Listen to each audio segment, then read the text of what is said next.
nós estamos vivendo hoje no Brasil um momento muito grave, porque o Congresso Nacional vai votar na próxima semana o substitutivo do projeto de lei 399 do ano de 2015.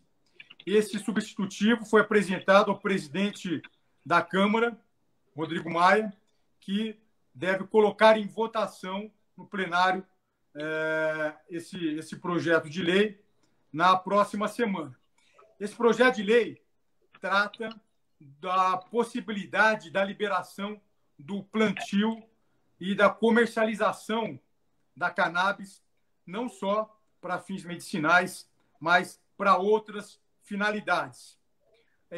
O que nós temos enfrentado no Brasil, mas isso tem acontecido em outros países, mundo afora, é uma estratégia que tem sido colocada em prática, tem sido colocado em curso, realizado por grupos de interesse que colocam para o debate público a necessidade de nós termos legislações mais frouxas, legislações mais permissivas no que diz respeito ao controle da cannabis, ao controle da maconha, colocando, então, a possibilidade da utilização dessa droga como alternativa terapêutica. Isso é muito grave, porque o que tem acabado acontecendo em vários países, e agora tem acontecido no Brasil, e nós vamos nos deparar com essa situação agora no Congresso Nacional, é que, utilizando-se, então, essa desculpa de uma possível ação medicinal da cannabis, nós devemos acabar afrouxando o controle sobre essa droga. Só para que fique claro aqui para as pessoas que estão nos acompanhando, todos os estudos científicos realizados até o momento dão evidência para possível utilização terapêutica apenas de uma molécula das centenas de moléculas da cannabis, que é o canabidiol. Inclusive, é importante que fique claro aqui que a utilização do canabidiol como terapia é restrito a uma condição clínica que é a epilepsia, que são crises convulsivas na infância, que não respondem a outras abordagens terapêuticas. Para outras indicações clínicas, o canabidiol não tem sustentação em evidências científicas.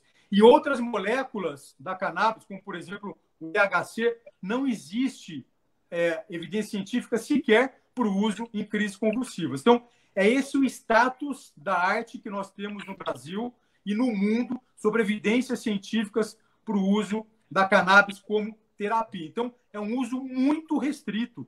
Para outras condições clínicas, não há isso.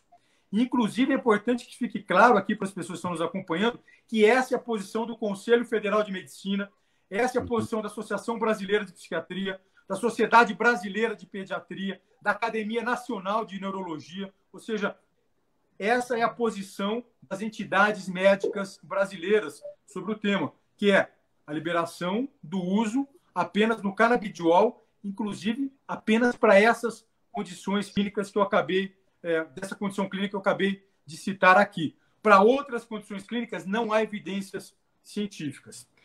E é importante também, para que as pessoas possam entender, que no ano passado e no início desse ano, a Anvisa, que é a Agência Nacional de Vigilância Sanitária, publicou 2 resoluções que dão conta de regulamentar essa situação no Brasil. Ou seja, hoje a Anvisa, a Agência Nacional de Vigilância Sanitária, tem duas resoluções que já colocam a possibilidade de pessoas que precisam utilizar o canabidiol que possam acessar essa medicação. Ou seja, não existe hoje necessidade, nós temos uma lei federal para normatizar essa área no Brasil. O que se está querendo fazer é se utilizar essa desculpa da cannabis medicinal para que se utilize essa situação como uma estratégia para liberação da maconha no Brasil. é importante que as pessoas atentem que essa estratégia é uma estratégia muito bem articulada e que foi utilizada em outros países, foi utilizada em vários estados americanos que têm liberado a maconha. Ou seja, primeiro, então, se tentam vender a maconha como sendo uma droga que tem ações terapêuticas, e isso é uma situação bastante importante que as pessoas fiquem atentas, porque a ideia justamente é sensibilizar a população, sensibilizar a sociedade sobre a necessidade que grupos de pacientes possam se beneficiar de uma possível ação terapêutica da cannabis. Então, a ideia é colocar no primeiro passo a cannabis como terapia. Depois, no segundo momento, quando a sociedade, então, já estiver mais sensibilizada para a redução do controle sobre essa substância, no segundo passo aí para descriminalização, depois para legalização, e foi isso que acabou acontecendo, então, em vários países. É isso, por exemplo, que a gente tem visto em vários estados americanos. E uma vez legalizada a cannabis, a ideia não é parar por aí. A ideia é ir para a legalização de outras drogas.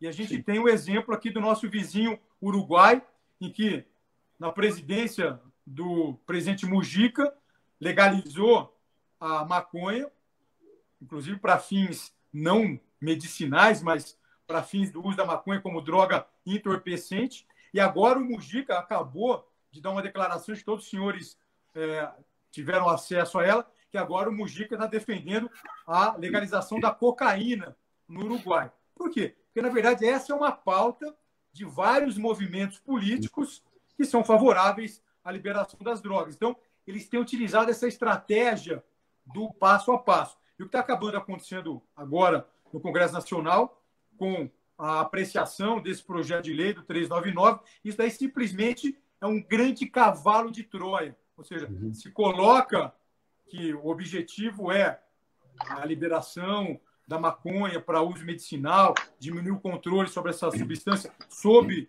né, enfim, a égide desse argumento, e basicamente vai se colocar a liberação da maconha para outros fins, como está, inclusive, nesse projeto de lei. Então, essa é a verdade que nós temos. E nós temos alguns grupos de interesse defendendo isso no Brasil e em outros lugares. Primeiro, é esse grupo que quer liberar as drogas por questão meramente ideológica, né? E nós temos os outros grupos de interesse que acabam, inclusive, financiando, né, esse processo todo, que são os grupos de interesse financeiro, econômico, que são os grupos que querem explorar o mercado da liberação das drogas e da maconha no Brasil. Nós temos o presidente da comissão especial que estava tratando sobre esse tema no Congresso Nacional, mais especificamente na Câmara, que é o Paulo Teixeira, um deputado do PT de São Paulo, que é um defensor. O Paulo Teixeira é um defensor não só do uso da maconha para eventuais fins medicinais, não.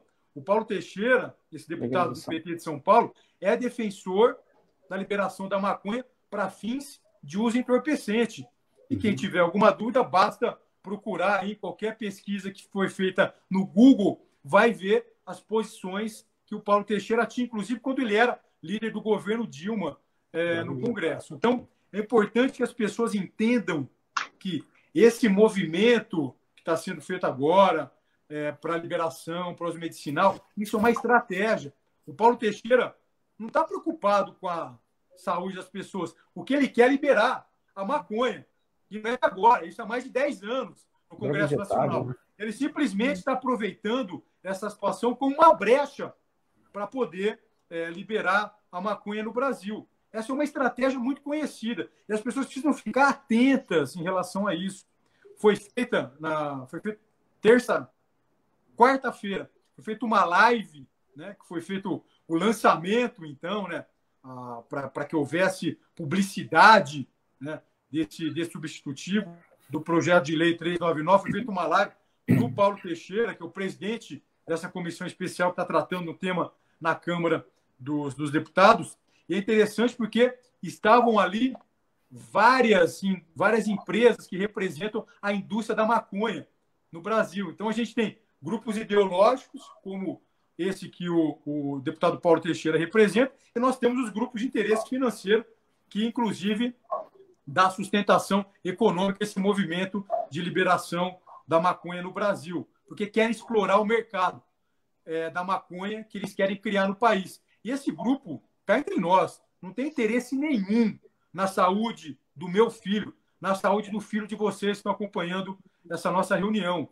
Esses grupos, esse grupo de interesse financeiro tem realmente a ideia de ganhar dinheiro, de ganhar muito dinheiro com isso. Isso que a gente precisa combater.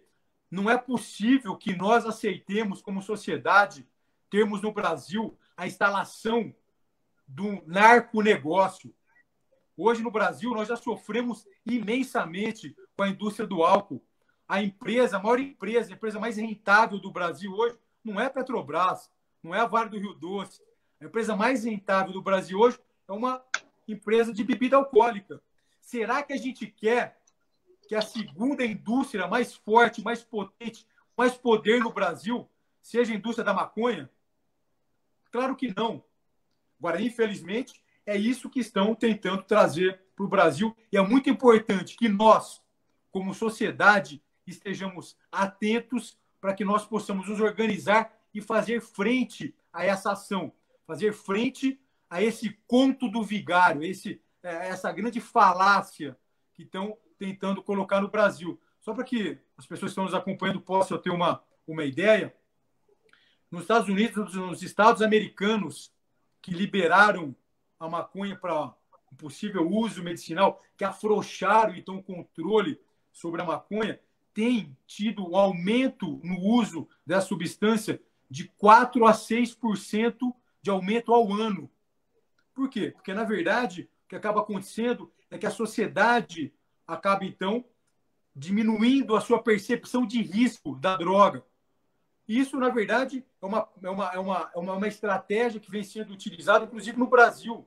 Por conta desse tipo de estratégia, hoje, infelizmente, não é incomum nós encontrarmos, por exemplo, adolescentes que acreditam que maconha não faz mal, que maconha talvez possa fazer até bem, né? Porque tem um poder medicinal, né? Caramba, bem para que eu não sei direito, mas capaz de eu ficar até mais legal agora fumando maconha, porque maconha, né? Enfim, afinal de contas, maconha tem princípios medicinais.